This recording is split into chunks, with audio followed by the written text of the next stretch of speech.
Assalamualaikum warahmatullahi wabarakatuh. Hai, saya Muarni angkatan 2022 dari Prodi Bimbingan dan Konseling Universitas Negeri Makassar, kelas 1D. Di video ini saya akan menjelaskan salah satu materi bimbingan dan konseling yang berjudul Program Bimbingan dan Konseling. Apa itu program bimbingan dan konseling? Menurut Giono 2010, program bimbingan dan konseling adalah satuan rencana keseluruhan kegiatan bimbingan dan konseling yang akan dilaksanakan pada periode tertentu, yakni periode bulanan, semester, dan tahunan. Dapat disimpulkan bahwa program bimbingan dan konseling adalah keseluruhan rencana kegiatan yang disusun dengan memperhatikan kebutuhan peserta didik yang dilaksanakan pada periode tertentu. Jenis-jenis program bimbingan dan konseling. Dalam Pusat Pengembangan dan Pemberdayaan Pendidik dan Tenaga Kependidikan Penjes dan BK 2009, jenis-jenis program bimbingan dan konseling dibagi menjadi 5, yaitu yang pertama program tahunan, yaitu program bimbingan dan konseling meliputi seluruh kegiatan pelayanan dan kegiatan pendukung selama 1 tahun untuk masing-masing kelas di sekolah atau madrasah. Program semesteran, yaitu program bimbingan dan konseling meliputi seluruh kegiatan pelayanan dan kegiatan pendukung selama 1 semester untuk masing-masing kelas yang merupakan jabaran dari program tahunan. Yang ketiga, program bulanan. Program bulanan merupakan program bimbingan dan konseling yang meliputi seluruh kegiatan pelayanan dan kegiatan pendukung selama 1 bulan yang merupakan jabaran program semesteran. Yang keempat, program mingguan. Program mingguan merupakan program pelayanan bimbingan konseling yang meliputi seluruh kegiatan pelayanan dan kegiatan pendukung selama 1 minggu, yang merupakan jabaran dari program bulanan. Yang terakhir, program harian. Program harian merupakan program pelayanan bimbingan konseling yang dilaksanakan pada hari-hari tertentu dalam 1 minggu. Program hari merupakan jabaran dari program mingguan dalam bentuk rencana program pelayanan atau pendukung. Dari perumusan jenis program tersebut, maka guru bimbingan konseling dapat menentukan kegiatan-kegiatan yang berhubungan dengan pelayanan bimbingan konseling secara terperinci sesuai dengan waktu periode yang telah ditentukan. Guru bimbingan konseling juga harus dapat menyesuaikan program bimbingan konseling yang telah disusun dengan program sekolah agar dalam pelaksanaannya dapat berjalan dengan lancar tanpa adanya benturan. Semua hal ini bertujuan agar kegiatan layanan bimbingan konseling yang telah tercantum di program bimbingan konseling dapat berjalan secara efektif dan efisien. Perencanaan program bimbingan dan konseling di sekolah dan madrasah. Adapun hal-hal yang perlu dilakukan dan dipersiapkan dalam perencanaan program bimbingan dan konseling di sekolah dan madrasah, yaitu yang pertama, studi kelayakan. Studi kelayakan merupakan refleksi tentang alasan-alasan mengapa diperlukan suatu program bimbingan.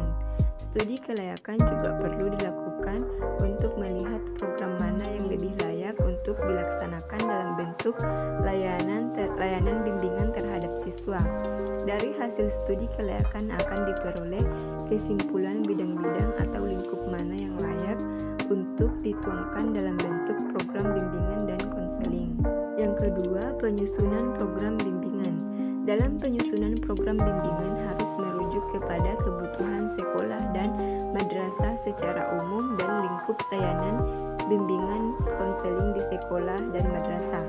Dalam penyusunan program bimbingan konseling, hal-hal yang harus diperhatikan adalah yang pertama, pola dasar mana yang sebaiknya dipegang dan strategi mana yang paling tepat untuk diterapkan.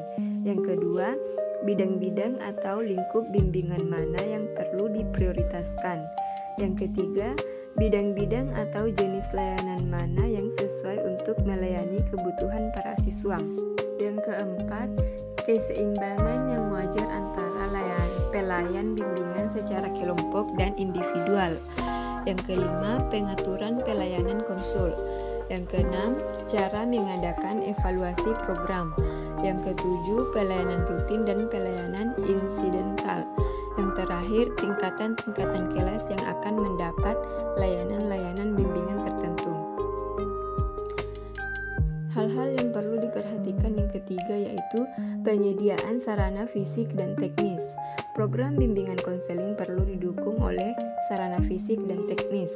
Sarana fisik meliputi semua peralatan atau perlengkapan yang dibutuhkan dalam rangka penyusunan program bimbingan dan konseling, seperti ruang kerja tenaga bimbingan beserta peralatannya.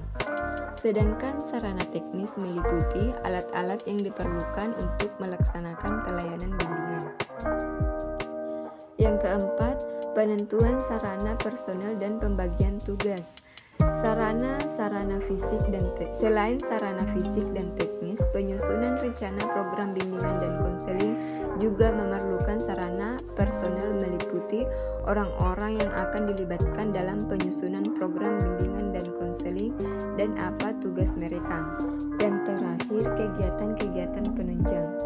Dalam penyusunan rencana program bimbingan dan konseling di sekolah dan madrasah, diperlukan kegiatan-kegiatan pendukung, terutama pertemuan staf bimbingan dan hubungan dengan masyarakat atau instansi lain yang terkait dengan rencana program bimbingan dan konseling yang akan disusun. Misalnya, rencana penyusunan program bimbingan dan konseling yang berkenaan dengan bidang karir bisa melibatkan lembaga-lembaga karir tertentu dan lain sebagainya. Penyusunan program bimbingan dan konseling di sekolah. Langkah-langkah penyusunan program bimbingan dan konseling adalah sebagai berikut. Yang pertama, menentukan karakteristik siswa. Di dalam kurikulum 2024 yang disempurnakan menjadi kurikulum tingkat satuan pendidikan atau KTSP, tugas-tugas perkembangan siswa perlu dipertimbangkan dalam penyusunan program bimbingan dan konseling di tingkat satuan pendidikan. Apabila program bimbingan dan konseling yang akan disusun adalah tingkat satuan sekolah dasar atau SD atau madrasah ibtidaiyah, maka harus memperhatikan karakteristik dan tugas-tugas perkembangan murid SD atau MI. Begitu juga dengan tingkat satuan SMP, MTS, dan SMA. Dari karakteristik siswa pada masing-masing tingkat satuan pendidikan akan diketahui kebutuhan-kebutuhannya, kemudian disusun program bimbingan dan konseling. Yang kedua, penyusunan program. Penyusunan program bimbingan dan konseling umumnya mengikuti 4 langkah pokok, yaitu identifikasi kebutuhan. Identifikasi kebutuhan. Program yang baik adalah program yang sesuai dengan kebutuhan siswa. Oleh karena itu, suatu program bimbingan dan konseling hendaknya didasarkan atas analisis kebutuhan. Dengan kearifan dan keluasan wawasannya, guru pembimbing diharapkan mampu mengakses, memadukan, dan menganalisis berbagai informasi dan konsep yang relevan guna menghasilkan suatu keputusan tentang kebutuhan siswa akan pelayanan bimbingan dan konseling di sekolah dan madrasah. Yang kedua, penyusunan rencana kegiatan. Rencana kegiatan bimbingan disusun atas dasar jenis-jenis dan prioritas kebutuhan, baik kebutuhan masing-masing individu maupun kebutuhan sekolah dan madrasah secara umum. Selain itu, rencana kegiatan bimbingan juga harus disesuaikan dan diintegrasikan antara satu kegiatan dengan kegiatan lainnya, serta disusun secara spesifik dan realistik. Tujuan yang hendak dicapai juga harus dirumuskan secara jelas. Yang ketiga, pelaksanaan kegiatan. Pelaksanaan kegiatan merupakan realisasi rencana program bimbingan yang telah disusun. Dengan perkara lain adalah melaksanakan program dalam bentuk kegiatan pelayanan bimbingan dan konseling. Telah dikembangkan format-format monitoring yang dapat digunakan untuk mencatat jalannya proses bimbingan. Monitoring yang dilakukan diarahkan untuk mempertimbangkan sejauh mana hal-hal yang diharapkan dalam pelaksanaan sudah dapat direalisasikan, baik situasi dan kondisi kegiatan, teknik yang digunakan, maupun keikutsertaan siswa dan personil lain yang terlibat. Yang terakhir, penilaian kegiatan. Penilaian kegiatan dilakukan mencakup semua kegiatan bimbingan dan konseling yang telah dilaksanakan. Penilaian direncanakan dan dilakukan pada setiap tahap kegiatan dalam seluruh program. Dalam merencanakan suatu kegiatan bimbingan, perlu direncanakan pula kegiatan-kegiatan untuk menilai pelaksanaan dan hasil yang dicapai oleh kegiatan itu. Hasil penilaian berupa gambaran tentang proses seluruh dan hasil yang dicapai serta rekomendasi tentang kegiatan selanjutnya. Rumusan tindak lanjut dapat berupa jenis kebutuhan dan pelayanan baru atau perbaikan program kegiatan terdahulu sesuai dengan informasi yang telah diperoleh.